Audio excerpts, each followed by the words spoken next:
Hello. Matangina okay class 10 gi math ki exercise 3.1 gi factorize the following haiba adu gi lesson 3 exercise 3.1 gi ni mangwanda question number 1 ji khol matam si formula ani ji janga kani adu question number 1 ji hoji haurage 1 ji hoji hawuda ni equal to a cube plus b cube tanama ji a cube plus b cube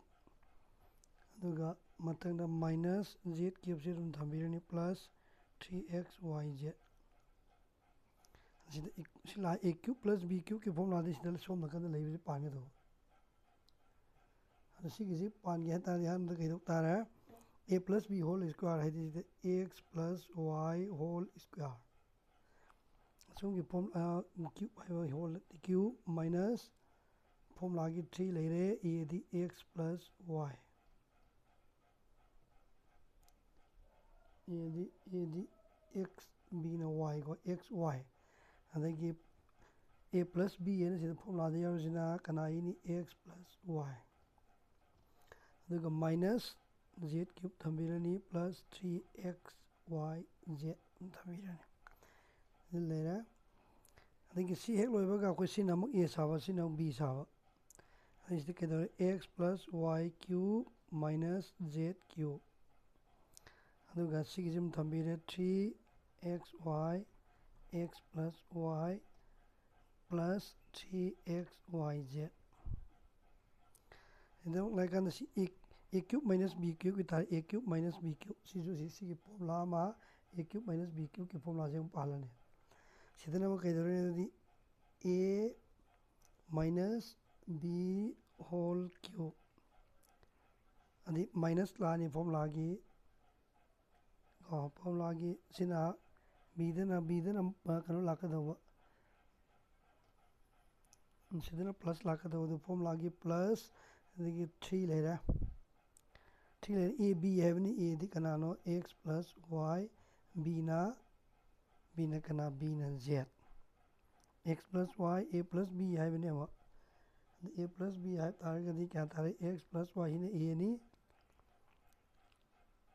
magi minus oibani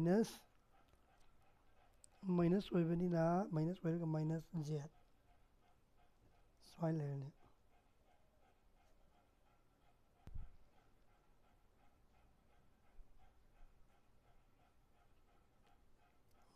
swai legre asi leiganda matangda sina formula gi lai da sigeni sile mori siani sile mobode ge koine kai lok tare minus 3 xy yawni axy lore sida x plus y le hore som side ana minus z hai tare kai noi si minus lo ramina si minus na si hek loiba matamda kari dawle hai ga na sida multiply na to sigi tam je sida ju yawre homework te yawre lok thoji x plus y minus z kamal lore second bracket synergy x plus y minus z to the whole square the plus idhar kai le hore 3x plus y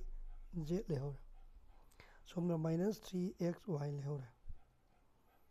aduga si le is equal to x plus y minus z sida kidi amuk sida formula ang pan ba yare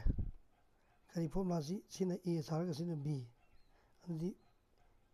a square minus formula ki 2 sina a and plus b square hai a plus a minus whole b whole square formula sek loibaga plus c ju multiply to jare 3xz plus 3 thrice yz minus thrice xy lere digi x plus y minus z into a square plus 2ab plus b square minus the 2x minus twice y plus z square plus 3xz plus 3yz minus 3xy Daisy lower the reason tarak number CM x plus y minus z. Sidaki a quick cannot sing the bracket ꯀꯩꯅꯣ ꯃꯆꯥ ꯃꯆꯥꯁꯤꯡꯁꯤ ꯍꯥꯟꯅ ꯄꯨꯟꯁꯤꯟꯅꯁꯤ ꯄꯋꯥꯔꯁꯤ ꯑꯆꯧ ꯑꯆꯧꯕ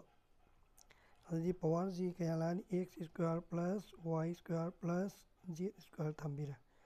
ꯁꯤꯒꯤ ꯇꯥꯝꯁꯤ ꯑꯃ ꯆꯠꯈ꯭ꯔꯦ ꯑꯗꯩ ꯃꯊꯪꯗ ꯑꯩꯈꯣꯏ ꯑꯦꯛꯁ ꯋꯥꯏꯒꯨꯝꯕ ꯌꯥꯎꯕ ꯇꯥꯝ ꯊꯤꯁꯤ ꯑꯦꯛꯁ ꯋꯥꯏ ꯌꯥꯎꯕꯗ 2xy ꯑꯃꯅ 3xy ꯑꯗꯨꯗꯤ ꯄ꯭ꯂꯁ ꯃꯥꯏꯅꯁ ꯃꯥꯏꯅꯁ ꯇꯥꯔꯦ ꯑꯦꯛꯁ ꯋꯥꯏ ꯑꯗꯩ ꯅꯦꯛꯁꯇ ꯋꯥꯏ ꯖꯦꯠ ꯑꯃꯨꯛ ꯊꯤꯁꯤ ꯋꯥꯏ ꯖꯦꯠꯇ 3 ꯑꯃ ꯂꯩꯔꯦ ꯑꯗꯒꯤ ꯋꯥꯏ ꯖꯦꯠ 3 ꯑꯃ ꯂꯩꯔꯦ 3y z y z x z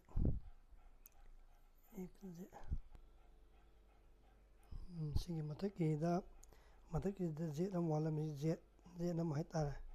ꯑꯗꯩꯗꯤ x y ꯂꯩꯔꯦ ꯑꯗꯨꯒꯤ ꯃꯊꯪꯗ y z ꯑꯗꯩ y z ꯑꯃ ꯁꯤꯗ y z ꯑꯃ ꯑꯗ ꯄ꯭ꯂꯁꯀ ꯃꯥꯏꯅꯁꯀꯗꯤ ꯄ꯭ꯂꯁ y z ꯑꯗꯩ ꯃꯊꯪꯗ zxꯗ ꯑꯃ